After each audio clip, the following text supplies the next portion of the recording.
Habui about what can be done and how dyslexia cannot be seen as a limitation but also a strength as well. This is coming off Dyslexia Awareness Week. That's coming up in a while now on the theme of Wales, as many across the Irish Sea today. Let's play one of their greatest exports here, Tom Jones.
That's from the Bond movie of the same name, Thunderball, by great Tom Jones there, playing one of Wales's finest for you this morning here in Good Morning Dublin. I'm Colin McStay. It is 10:15 and we turn our attention to dyslexia awareness, and over last week there were several talks given on how we can all have a deeper understanding of dyslexia, and I talk now to Sarah Habui, who has been training staff to better understand it for many years now here in Ireland, and Sarah joins me on the phone line. Good morning, Sarah. Good morning. Morning. I think the central theme that yourself and others working in this area want to say is that dyslexia can be a strength, and let's not see it altogether as a weakness. Yes, absolutely. The theme, the hashtag has been Positive Dyslexia 2017, so you'll see lots and lots of posts from all around the world about people with dyslexia who've achieved amazing things. In fact, I just read this morning about the 2017 Nobel Prize winner for chemistry. It turns out he also has dyslexia and nearly failed school as a result of the system failing him, really. Yeah, that's what's his name? I didn't catch that. I think it was Jacques Dubuchet. Okay, well done. And you've you've been training staff within schools in Ireland for quite a while. You were originally did this work in the UK, I believe. So, what are the common kind of bullet points that if you address to staff who may have any questions about how as a in a one-on-one relationship between teacher and student, how to better utilise this? Yeah, well, actually, interesting enough, the process that was developed that I've actually been teaching staff here and parents was actually developed by a lady who has dyslexia herself, a lady called Olive Hickmott from the UK. And a school in County Westmeath, St Joseph's and Rathwire, they were brilliant. They actually piloted this process not as a one-to-one process with students with dyslexia, but actually across all mainstream classes. Because essentially, although the phonics system, which is the predominant one that's used for teaching spelling and reading, it works extremely well for about 80% of the population. There are always a few students in the class that just don't get it, and quite often they may not have dyslexia, but quite often those with dyslexia do. They do struggle with what's called segmenting and blending, breaking down of words and then putting them back together again. So this is another tool that's actually added into the teaching toolbox, and it can be used across mainstream classes. And the crunch of it is that for people who have what is termed a phonological deficiency, this is this difficulty with segmenting and blending, rather than doing more of that and going through that channel in order to help them to read and spell, is actually to go through a more visual learning process, because that's often where their strengths lie, and that's why the whole focus is on strengths, not weaknesses. And they can still read and spell at the end of it, just not through the same system as others. Yeah, and kind of how do students themselves at, say, Leaving Cert level or primary level or secondary level, how do they feel about the current educational system? Well, certainly the ones, certainly the ones that I work with, if they come to see me, it's because they're really struggling. And at primary level, I mean, the interesting thing is at primary level you're learning to read, and at secondary level you're reading to learn. So if you go into secondary level and your reading level is very poor, and your comprehension, your memory, your ability to actually put words down onto paper as well, that's often one of the problems, is they have these, if they could verbalise their answers, if they could give them verbally rather, they would be absolutely fantastic, and they could out-talk probably all their peers, but actually being able to translate those into words and put them onto paper is often very difficult. So in primary level, quite often we have what's called a wait to fail system. So it's only when a student is doing really badly is a diagnosis then given, or they're actually given the opportunity to go be assessed. And quite often parents will have seen problems right up until the time they are assessed, and sometimes they're not assessed up until second level, in which case they've missed so much information, and then those problems are being compounded. I mean, I've worked with students right the way up into third level and beyond. My master's research project was actually with adults with spelling difficulties who've been struggling all their lives. And I knew if this process could work for someone who struggled for 50 years, it could definitely work for somebody who was 5 and who was showing the initial signs of it. So early intervention obviously is always recommended, but it's also never too late. Yeah, that's good to hear. What yourself with your background and training, what made you want to go in this direction to help and teach those with dyslexia? Yeah, I've always been, for the last 15 years I've been in the personal development field and educational development field. I used to be an engineer beforehand, so I have one of those brains that likes puzzles and likes to fix things. And for about 6 years I was working as part of a group called the School Completion Programme with the local secondary school, helping with behaviour issues but also exam stress and learning techniques. And the last year I was there, I had about 40 students who all had dyslexia. And I just kept thinking, there's something I don't know, there's something I don't understand about this, that if I understood it, I could actually help them a lot more effectively.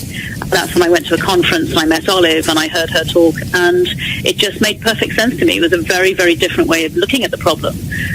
Again, rather than seeing it what people couldn't do and trying to help them to learn in the way that their peers were learning, it was recognising that actually everybody learns differently, and so therefore we need teaching diversity, because there's learning diversity in the classroom, and that often doesn't happen. There is a kind of one-size-fits-all. Yeah, and it's, we say it's primary effect is sort of the acquisition of the learning skills. The information is there, obviously, but it's how to kind of read on the paper or whatever what's being said. Yeah.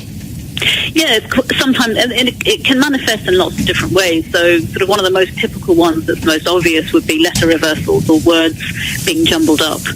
And then also, reading words that are not there, totally mispronouncing words so that they don't make any sense, things like that. So obviously if that's going on, it's very hard to, reading ultimately is about getting information, whether it's you're reading information or then you're writing, you're actually giving information. So totally, it's a huge part of everyday life. It's a huge part of even every other academic subject, including maths. One of the other things that can happen is people can look as if they're not very good at maths, but actually it's problem solving. If they're translating the English language, the question, into a mathematical equation, most students, once you show them how to do it, once they know what they have to do mathematically, they're fine, but it looks as if their maths is poor because they don't understand the question.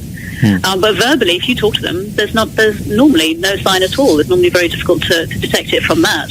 And it's often seen that what's called double exceptional, people who are dyslexic and have this 2E label, is that they are doubly exceptional in the sense that they're very highly creative, amazing at other things, and then they have this very poor skill in terms of words. And what we do is we use again the strengths to be able to go through the visual door, the visual processing part of the brain, to teach language in terms of spelling and reading and meaning. Yeah, and you may have heard of the sort of I think people, it's interesting, say you mentioned how you can unlock a creative potential there as well with the right training. And we have this book that was recently released. I'm sure you know about it. Dyslexia is my superpower. So there's a message. Let's say you like, and I'll say you rip off the vest like Superman, but you have something that it can be utilised and used to your advantage. And just because, as I say, there's gaps in the official education system doesn't mean you're not going to succeed in or have a good life in adulthood. Oh, absolutely. Most people who do succeed who have dyslexia also have huge resilience. So even though they know that they may not be very good at reading or spelling, they know they're really good at something else, and they really capitalise on that, or they have a lot of support around that. And that's also part of the process as well, is helping those with dyslexia to develop that resilience, to be able to control their stress levels, which obviously can make symptoms become exacerbated as well. You'll often see if a child's very tired or very stressed, their reading, their spelling gets even worse. So we actually include that as part of the training, and part of the whole system is actually showing how to calm that down. So those with resilience, absolutely. You'll see so many, every single day I see a post about another famous person, whether it's an actor, an architect, an engineer, a scientist, designer, could be absolutely anything, who yet again has dyslexia. So it's not about people succeeding despite of it. They're actually succeeding because of it, because their brains do work in a very different way.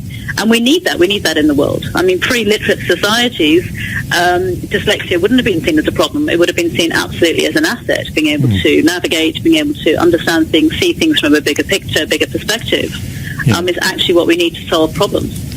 Yeah, and Sarah, for further information on dyslexia awareness in Ireland and all the updates and where's the best websites and so on to go to? Well, certainly what I'm delivering is pretty unique here, and my company is called Quantum Leaps, and the website is quantumleaps.ie.